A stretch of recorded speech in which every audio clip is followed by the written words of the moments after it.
نشتغل بوتستراب ولا نشتغل تيل ويند؟ ده سؤال بيتكرر كتير دايما لما بنيجي نبدا بروجكت جديد من الصفر. دايما تلاقي التك تيم قاعد بيتناقش كده نشتغل تيل ويند ولا بوتستراب، وكل واحد بيكون ممكن يكون حد منهم متعصب مثلا لحاجه لدرجه ان هو بيحبها بس مش اكتر.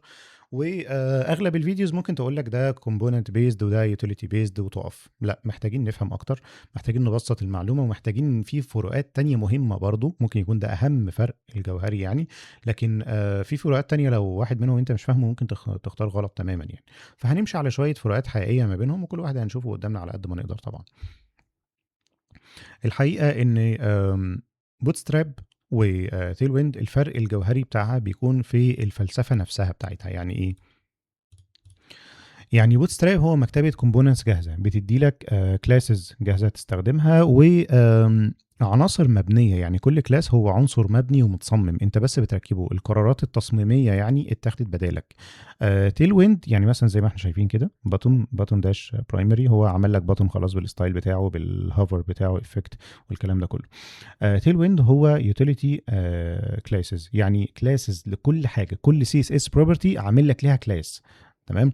فانت بتعمل حاجه واحده في كل كلاس، بتعمل لك حاجه واحده، فانت اللي بتركب الحاجات دي. علشان كده تلاقي دايما اللي بيشتغلوا تيل ويند بيكونوا عندهم مكتبه زي شيرد موديول او حاجه زي كده. لو انت شغال انجلر مثلا او حاجه شبهه، فممكن بيبقى عندك لايبرري كده عاملها فيها الكومبوننتس بتاعتك جاهزه، علشان ال HTML بتاعك اللي انت شغال فيه فعلا بتعرض اللوجيك بتاعك والداتا بتاعتك ما يكونش فيه يعني الشكل ده اللي هو الكلاسز الكتير جدا دي اللي هي يعني ممكن تتوه الواحد وتخلي الواحد يحول، يعني بحيث ان انت تكتب بس اللوجيك بتاعك في ال HTML تاجز وخلاص. ما تركزش في اللوجيك، ما تركزش في اللوجيك وكل واحده بتعمل ايه والكلام ده. احنا بنشرح فروقات بس، دماغ المبرمج دي اركنها على جنب. ماشي.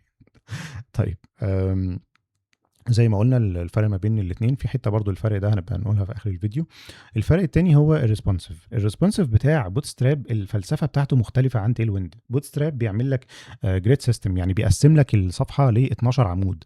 مثلا هنا ده معناه ان هو نص العرض على الموبايل وتلت على الشاشه الكبيره. تيل ويند ما فيهاش نظام جريد بتتعلمه، ما فيهاش يوتيليتي يعني ما فيهاش، يعني عارف زي ما اقول لك ايه، يعني ماشي ممكن نسميها كده، ما فيهاش نظام جريد. هي فيها بريك بوينتس، يعني مثلا زي كده ان انت بيدي لك بريك بوينت لكل حاجه. يعني مثلا انت هنا بتوضح دي حاجه اسمها بريك بوينت، فهنا بيدي لك حاجه بتشتغل على اي خاصيه مش اعمده. تمام. فنقدر نقول ان تيل ويند بيخلي اي حاجه ريسبونسيف، حتى حجم الخط، المسافات، الالوان كده يعني. يعني حسب الريسبونسيف بتاعك، حسب الشاشه ممكن تغير الالوان، حسب مش عارف ايه تغير حجم الخط كده يعني. بوتستراب بيحل الريسبونسيف من ناحيه اللي اوت، يعني الحاجات هتترص جنب بعض ازاي. النقطه اللي بعدها، دي نقطه مهمه جدا برضو. احنا عندنا دلوقتي في البوتستراب بيجي لك ما بتكتبش خالص جافا سكريبت من الاول. يعني مثلا هنا لو كتبنا لو عملنا اوبن موديل او دروب داون هتلاقي الحاجات دي كلها جافا سكريبت، بس هو مش بيخليك تكتب سطر واحد جافا سكريبت، بيستخدم داتا اتريبيوت زي كده. تمام. انما تيل ويند هو انت بتحتاج ان انت تكتب جافا سكريبت، فده من ضمن الحاجات اللي برضو احنا محتاجين ايه، دي من الفروقات بتاعته يعني. لان هو زي ما قلنا هو مش بيعمل لك كومبوننتس، هو بيعمل لك يوتيليتيز وانت اشتغل بيها. تمام. طيب الفرق اللي بعده هو ده يعني صراحة يعني من ضمن الفروقات اللي يعني اللي بتزهقني أنا شخصيا يعني. إن بوتستراب أنت بتشتغل ضد الثيم. حتى ماشي في نسخة بوتستراب 5.3 عمل لك إن كل كومبوننت ليه CSS variables بتاعته والكلام ده، بس برضو أنت ستيل برضو بتغير على لون كلاس موجود. فده شوية ممكن يكون يزهق شوية. تيل ويند انت بتشتغل من الاساس، انت بتفتح ملف اسمه tailwind.config.js وتضيف الالوان والمسافات بتاعتك وتبقى ايه، يوتيليتيز حقيقيه يعني. فعندك كمان الدارك مود موجود شغال بيلت ان جوه اسمه ايه ده، جوه تيل ويند كفاريانت يعني. فبتقدر تستخدمه. كمان حجم السي اس اس النهائي بيكون مع بوت ستراب بيجيب لك مجموعه كبيره من الاساسيات حتى لو انت مش مستخدمها، فتقدر يعني تقللها باساس، بس ده شغل زياده. تيل ويند لا، عكسه، يعني بيعمل لك خطوه اسمه ايه ده، كنت اقول ايه نسيت. خطوه البيلد بيمسح اي كلاس مش مستخدم في مشروعك، فالملف النهائي بيطلع حجمه صغير جدا. بس الفرق ده هيكون مهم في المشاريع الكبيره. ماشي، ركز معايا في الحته دي مهمه. مش هيفرق معاك كتير في لاندنج بيج يعني وحاجات زي كده. كمان الفرق اللي أنا كنت قُلت لكم هاقول لكم عليه في الآخر يعني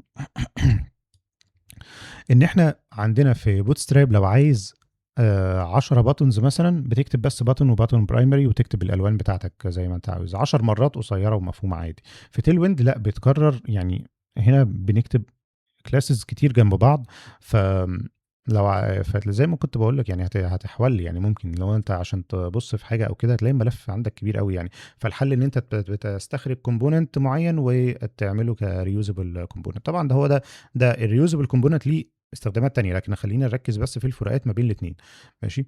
يعني هو مهم قصدي. فلازم تعدّل في اسمه إيه ده، في tailwind أنت لازم اسمه إيه ده، لازم عشان تغيّر شكل الأزرار كلّها مثلًا الbuttons بتاعتك هتخش تكتب الclasses كذا مرّة تمام، بس وهكذا. طبعًا bootstrap مهم جدًا للمبتدئين، بيكون مميز جدًا في سرعة التعلُّم وتقدر تعمل صفحة محترمة وportfolio كويس وأنت لسه مش فاهم CSS كويس، لسه بتبني نَفْسك، لسه متعلِّم أساسيات كويس لكن لسه مش محترف يعني.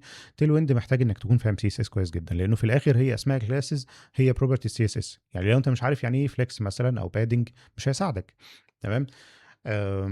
من ناحية الbootstrap في عنده طبعًا في templates جاهزة كتير جدًا موجودة، لإن هو bootstrap موجود من سنين يعني. tailwind في عنده حاجات برضه موجودة يعني مؤخرًا بدأت تظهر محتويات أو حاجات زي كده. طبعًا أنا عارف إن يعني أغلبنا بيتكلم بيستخدم الAI وكده، لكن طبعًا مهم جدًا إن أنت تكون فاهم الأساس، يعني تكون فاهم أنت بتشتغل كده ليه.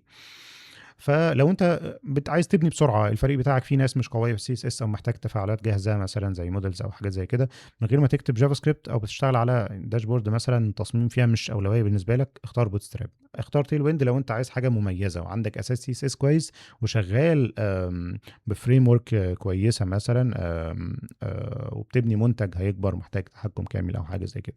وما فيش حاجة بتمنع إنك تستخدم الاتنين، أنا حرفيًا باستخدم الاتنين كل واحد في مكانه يعني عادي. في عندي projects، كل واحد شغال في يعني كل project باشوف هو محتاج إيه، وباختار bootstrap أو tailwind يعني الموضوع بسيط والدنيا سهلة يعني. بس فقُل لي في الcomments كده أنت يعني أنهي فريق يعني، وليه بتستخدم bootstrap وليه بتستخدم tailwind، ولو عجبك الفيديو ده ممكن تبعته لحد ممكن يكون مهتم بيه. شكرًا ليكم.